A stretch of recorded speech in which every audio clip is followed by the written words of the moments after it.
WTV Radio, powered by Jal FM 90.7. Wanted Sweetheart. Magandang gabi sa inyong dalawa. Ma'am, saan po kayo ngayon? Saang lugar? Mindoro po. Wala po kayong asawa? Hiwalay na? Balo po. Okay. Sir, saan po kayo ngayon? Saang lugar?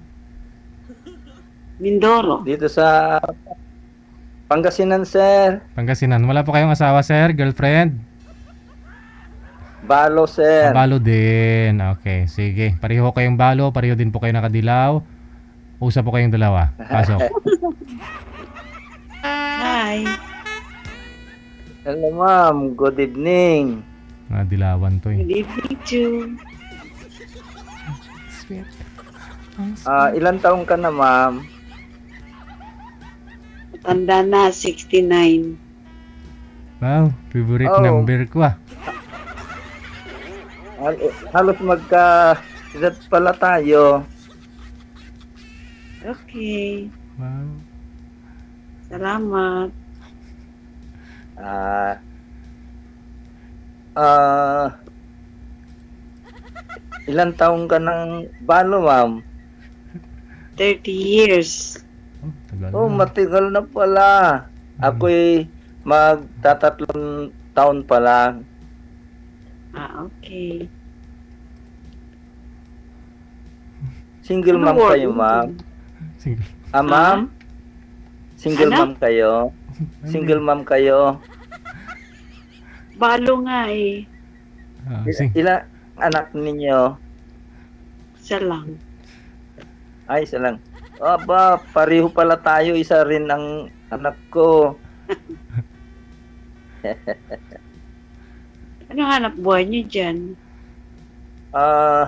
Mali, nagretiro na ako sa pagka-salesman, ma'am. Ngayon, ang work ko ngayon, nagli-lecture sa Values ako. Wow. Values saka health. Saan po kayo nagle-lecture, sir? Sa school? Sa school, kung minsan sa kapulisan, kung minsan sa mga barangay official, sa barangay. Dati po kayo Ano nire-lecture niyo? values nga daw po. Sa Ma'am. Values, ma'am, saka health. Health. Hindi naman po kayo doktor, sir. Hindi naman, sir.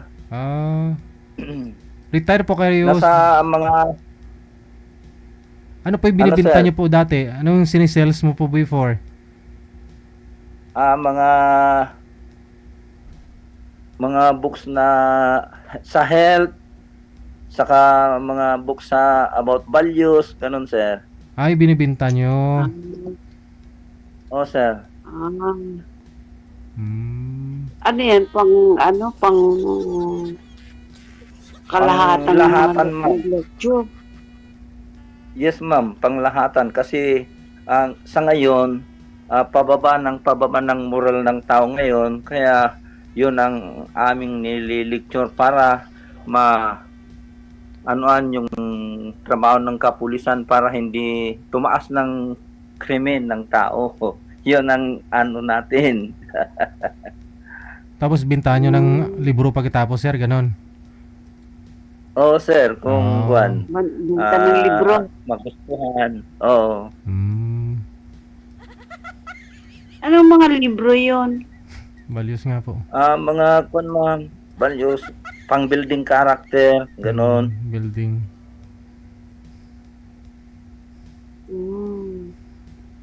About health. Yes, ma'am. Ano yung anak mo, ma'am, may pamilya na rin? Oo. Ay, Nasa Mindanao. sa Mindanao. Opo. Ako rin, yung anak ko nagtatrabaho dyan sa Manila. Saan sa Manila?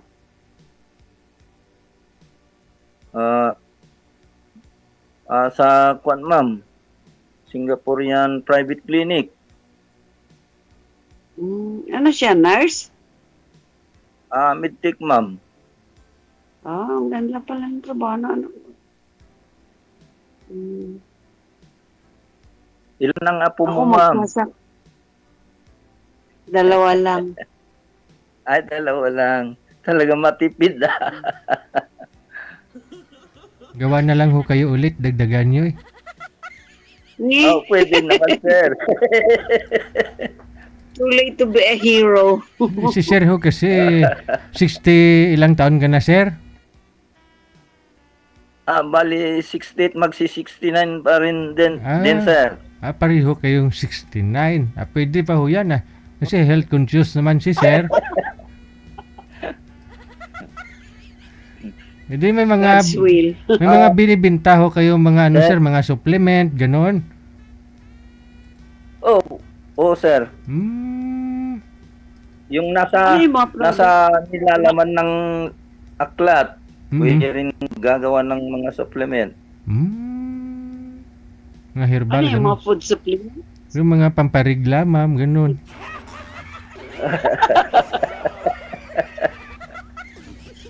Ang body belt, ha? Ah, Dito sa Mindoro, Um, kabuhayan namin magsasaka. saan kayo sa Mindoro, ma'am? San Jose. San Jose. Occidental. Hmm. Occidental Occidental. po. Oo. Ano pala yung pangalan mo, ma'am? Late eh. Letty. Leti? Ikaw naman si Jose. Opo. Wow, match ah. Ako naman, Joe Marie, ma'am. Mari. Okay. Nice to meet you. Same to you, ma'am. Ano?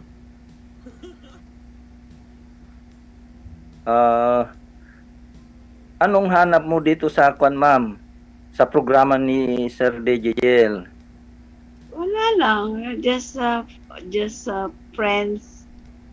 At chat. Ganun. Ganda yan. Oh, di ba? Ako rin, naghanap din ako ng lifetime partner para may taga... Alaga. Oo.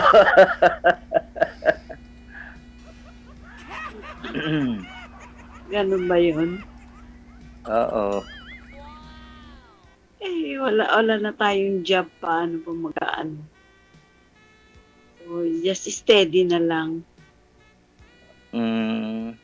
May 30 years na po kayo ma'am walang asawa, byuda. Hindi na po kayo nagka-boyfriend ulit o asawa? Priority kasi yung pag-aaral ng anak ko eh. Aha. Baka mamaya yung mapangasawa ko, hindi matanggap niyo yung anak ko, di ba? Pero yung anak niyo po ngayon, ilang taon na? Priority muna. Ilang taon na po yung anak mo? Graduate na yun ang anak ko. Physical therapist. Ilang taon na po siya? Ilang taon? 37. Bata pa Matanda pala. pala yung anak mo. Bata pa nung namatay si mister mo. Ba't nung namatay si mister mo ma'am? Anong pong sakit? Bata pa naman siya? Car accident.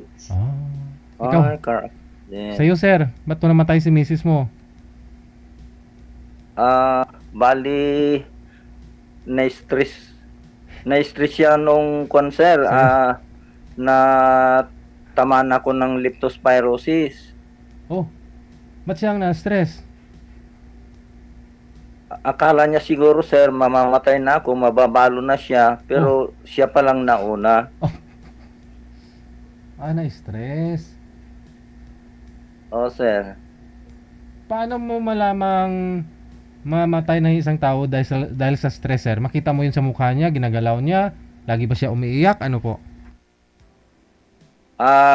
Hindi naman, sir, kasi sabay kaming napasok sa ospital noon nung cancer.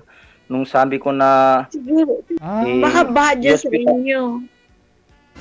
Hindi Leptospirosis naman, ang ma'am. ihi ng daga yan eh. Oo, ma'am. Hindi, pero Tapos marami mag-open akong yung- impact. Marami akong Open impact wound na... daga. Hindi, ma'am. Marami akong impact na palay dito sa may ilalim ng bahay namin. Kaya maraming daga na nagaano sa palay. Kaya nilagyan ko ng pang-trap ng bao, ganon, ng daga. Kaya pag may nahuli ako, di ilubog ko sa timba na may maraming tubig para doon ko malulunod yung daga. Tapos Yun ang dahilan. bubuhusan Doon ko ulit yung ng daga. bubuhusan ko Dumi ulit ng yung daga mainit na yun. tubig. Saglit lang. Tapos sir, Oo. ano ginawa mo sir? Tapos? Bubuhusan ko ulit ng mainit na tubig pag namamatay na yung daga. Doon na pala makaiihi yung daga. Mm. Pagkatapos, i-boss ko na yung tubig. Yung pala, hindi ko na namamalayan na tama na pala yung paa ko. Okay. Umakyat na yung virus. O so yun na nga po, na-confine po kayo sa Open wound kayo. na-confine po kayo sa ospital. Tapos nung na-confine kayo sa ospital, pati si misis mo inatake din, parang na-stress, dalawa kayo doon na ospital. Sir, dalawa kaming Ah. pinasok sa ospital, pero nung sinabi ng doktor na ililipat ako sa mas malaking ospital na may maraming gadget, sabi ng doktor, antayin lang yung driver ng ambulansya para ihatid ka sa ospital sa kabila. Yun ang sabi. Pero nung time na yon na-revive pa naman yung misis ko. Kaya nung na-revive narinig niya yung sabi ng doktor habang nag-aantay yung driver ng ambulansya. Ayun, sabi niya sa mga kasama niya nag-aantay sa labas ng ospital, antayin pa natin makaalis yung ambulansya tapos uwi na tayo. Yon ang sabi sa mga kasama niya. Pero malaon ay nawalan ulit ng malay, pinasok ulit dun sa ospital, kaya doon na siya natuluyan. Nagkaroon na yan ng kidney failure. Yan ang kinamatay niya. Hindi, stress. Na-depress na parang mababalo na siya nung time na yon, pero siya pa lang nauna. Parang siguro sama ng loob, problema kasi akala niya dalhin ka na sa malaking ospital, malala na yung sakit mo. Kaya na-stress siya. Oh, sir. Okay. Siya pala yung inatake, parang na-depress. Oo. Na-depress na. Kaya Pero kinamatay ng asawa mo talaga, kidney failure. Oo. Due to Hindi. leptospirosis. hindi ako yung natama ng leptospirosis, siya ay na-stress lang. Akala niya mamamatay na ako, mababalo na siya, pero yung kaisip niya siguro na-depress na, ganon. Baka naman nagkaroon yun ng cardiac arrest due to hypertension Paring ganon. o heart attack. Kaya Ganun yun. habang nasa ospital ako, sabi ng anak ko, ililibing na namin si mama kasi tinatawagan na ako sa trabaho ko. Yun ang sabi ng anak ko. Kaya nilibing na hindi ko na nakita. Hindi man lang kayo lumabas sir o kahit na mag-attend? Hindi medyo hindi pa ako naka-recover sa hospital noon, sir. Magwa 1 month na ako sa hospital noon. Umakyat talaga pala yung virus, no? Oo, sir. Ano yung naramdaman mo nun sir pag umakyat na yung leptospirosis, yung virus sa katawan mo? Hindi na wala nang lakas tong pa ako, sir. Hindi na makalakad. Pag upo, dire-diretso na lang. Wala nang lakas. Dialysis ka? Oh, ma'am. Bali 4 na bisis na dialysis ako para mabawasan yung virus sa yung creatinine dun sa kidney. Kasi pag more than 200 ang creatinine, automatically candidate ka for dialysis. Ganun yun. Kaya, pag umuulan, bumabaha, as much as possible, huwag kang lulusong sa tubig Oo. na may mga tae ng daga, ihi ng daga. Ayan ang dapat iwasan. Kaya pasalamat ako at naka-recover ako. Alam naman ni Kaya- Sir yan eh. Kasi doktor si Sir eh. Ito ngayon. Healthy tayo ngayon. May family na yung anak mo. Wala pa, ma'am. Dalaga pa. Ay, 37. ay ako, may apo na ako. Isa kong apo graduate na. Isa kong apo graduate na. Oh, ganda, Civil ma'am. engineer. Civil Ah. engineer.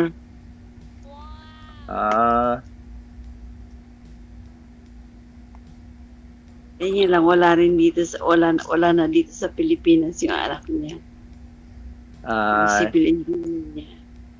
mm-mm. Saan nagtatrabaho anak mo dito sa Manila? Yan sa Singaporean private clinic, ma'am, sa Manila. Private clinic. Medtech siya? Yes, ma'am. Good. Saan ka sa Pangasinan? Sa Villasis, ma'am. Villasis. Oo. Malapit na yung sa Binangonan, ano? Oo. Malapit na sa Binangonan? Di, malayo pa sa Manila, ma'am. Mga Maraming biyahe ka pa. Binangonan. Binangonan Rizal yun, ma'am. Hindi, sa ano? Sa... Binalunan. Binalunan Oo. siguro yun, ma'am. Oh, Binalunan. yeah, Binangonan. Oo. Oo. Bali, isang bayan na lang ang pagitan, ma'am. Ganun. Oo. Ay, Puso Rubio, malayo kayo. Bali, susunod sa Binalunan yun, ma'am. I see. Oo. Anong hanap buhay mo dyan yan? Ngayon na, pagtitinda ng mga libro. Mga Sa healthcare. ngayon, ma'am, sa ngayon, ma'am, abala ko sa paglilecture sa mga kapulisan, sa mga barangay official, sa school. Kanta ko ng MRP, Moral Recovery Program. Tungkol sa ano yun? Yung Moral Recovery Program, ma'am, para mapababa yung pagtaas ng krimen, kaya nililikot yung about sa values. Gaano ba kahalaga yung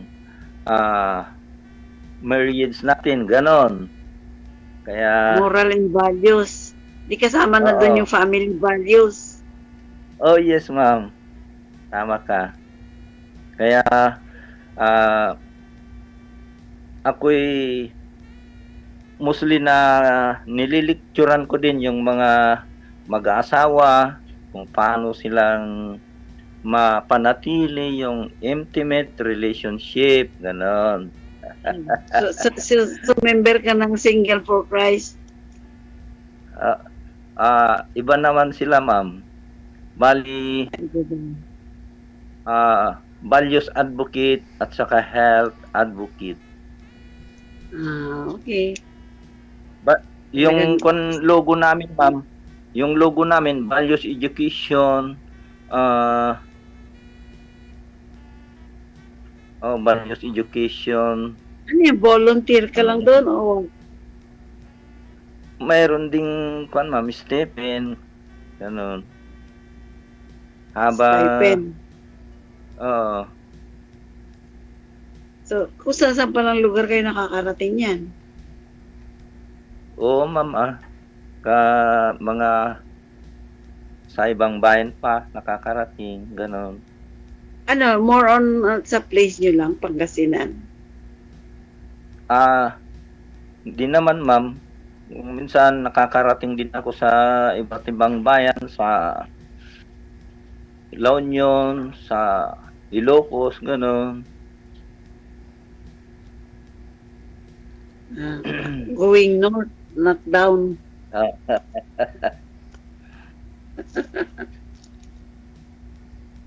Ano ma'am, gusto mo pang magkaroon din ng lifetime partner? God's will. Oh. Ayun, Diba? qualified na ako sa iyo, ma'am. Let's see kung saan makakarating.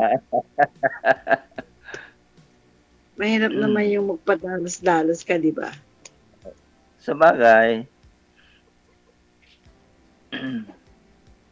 At sa edad natin, mahirap na yung padalos-dalos. Baka mamaya bigla kang nadapa. Wala rin, di ba? Oo, Oh. Ikaw ba may na-meet ka na dito? O ano? Oo, ngayon pa lang ako pa-join dito sa programa ni Sir DJ Jel. O, same pala tayo eh. Ah, Okay lang.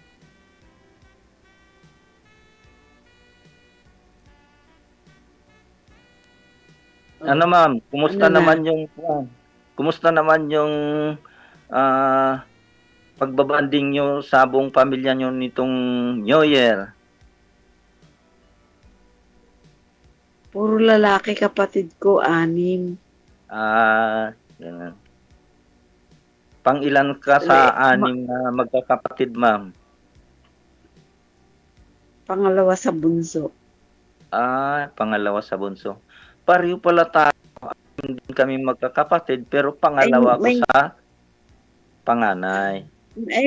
May inaalagaan ako ditong matanda eh. 98 Ganun, years ma'am. old. Oh, 98 malapit years na. old. Oh, ma'am, malapit nang magsentenaryan. Hindi mo naman maiwan tong mag-isa. Kapatid ng mother ko. Ganun.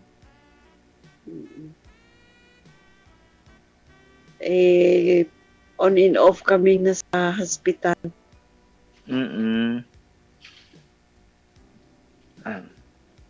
Kailangan kailangan ma'am Ano? yung ipapasok niya sa nganga niya o sa katawan niya, dapat yung ma-monitor yung kung tamang nutrients yung may pasok sa katawan niya. Para Kapatid ko, Anong kapatid ma-recommend ko mo, sir? lalaki. Sir, anong ma-recommend mo kasi sa health po kayo? Anong ma-recommend mo pag ganun? yun sir, para ma-monitor nila yung para mai-prolong pa yung long life niya, ay iwasan yung magpasok ng Stress. No, mga pagkain na healthy naman siya. The thing is na healthy pagka naman inuubo, ang sakit niya lang talaga, prone siya sa cold and flu. So para hindi maiwasan pneumonia, 2 days or 3 days na pagka sinusumpong, dinadala namin sa ospital. Kasi at her age, kailangan talagang may supplemental sa katawan. Pinapaano namin ng IV fluids para lumakas. Tapos Ganun ang kailangan din na masubaybayan kung magpawis na siya at mababasa yung damit niya sa likod, palitan ulit para mapanatili yung niya. Brother ko ang nag-ano doon. Kasi brother ko, nurse. Siya ang bahala doon. Ay, oo Alam niya yung nurse ang maganda yan. Nurse yung brother ko. Kaya siya ang nagagawa noon. Basta ako, bantay na ako sa kanya. Pag wala na akong work sa bukid, yan. Ay, pumupunta ka pa sa bukid nagwo-work. Nag-aano lang, kasi pagka hindi mo tinutukan yung tao, Mm. baka mo, ano, nag-invest kami kasi nung kami magkapatid, nag-invest kami ng, Ah, ano, ng maganda yan, ma'am. harvester at saka Oo. ang tractor. Hati-hati Oo. kami magkakapatid. Ganun. Mm. Ngayon, katatapos lang ng isa kong kapatid na ano, umuwi na ng Oo. Maynila. Mm. Karamihan naman na ikinamamatay. Karamihan naman na ikinamamatay kasi ng mga tao, yung hindi sila maingat sa health nila. Kasi yung title ng lecture ko sa mga nililecturean ko, ang title ay "They Never Grow Old", ganon. Bakit hindi nila maranasan ang pagtanda, ganon? Kasi ang sagot sa tanong na yon ay because they die young. Sila ay maagang namamatay. Bakit sila maagang namamatay? Kasi hindi sila maingat sa kanilang health. Pagkat ang health is wealth, ganon. Yan ang sige. Oo. Dapat Kung pala, health is lost, everything is lost. dapat pala kinuha mo, doktor.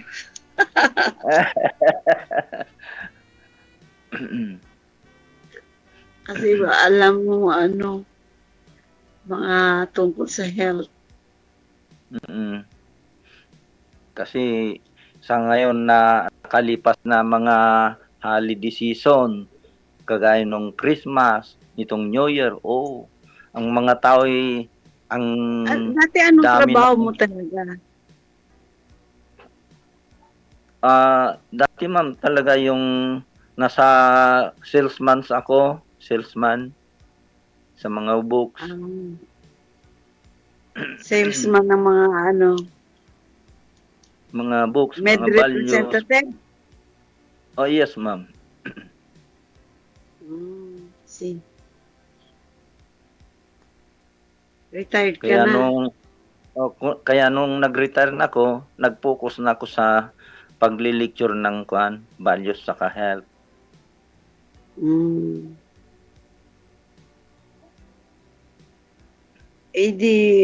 Ang bahay niyo, sarili niyo na yan. Yes, ma'am.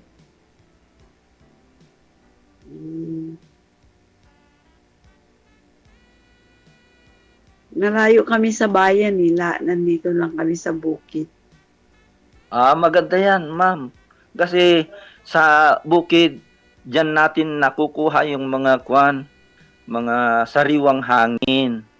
Kasi yung nagbibigay ng sariwang hangin, yung mga punong kahoy, nagbibigay sila ng mga ayon na kailangan ng tao na ating nilalanghap. Ganon. Wala nga punong kahoy.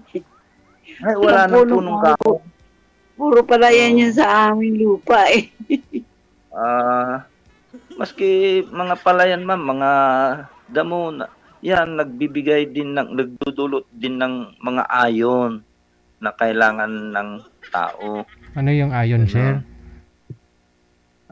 Yung ayon na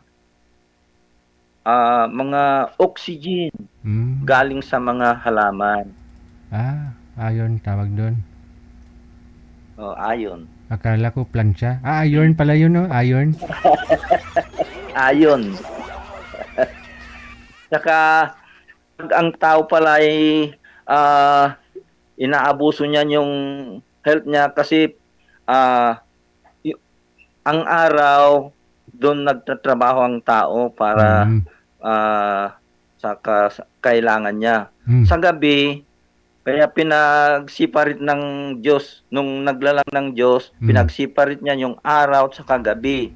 Para yung gabi, doon tayo matutulog para yung nasirang cells natin ay marirepair. Para sa kinabukasan, lalakas tayo ulit sa pagtatrabaho. Ganon. maganda Complete sa bed rest. sa inyo sa bukid.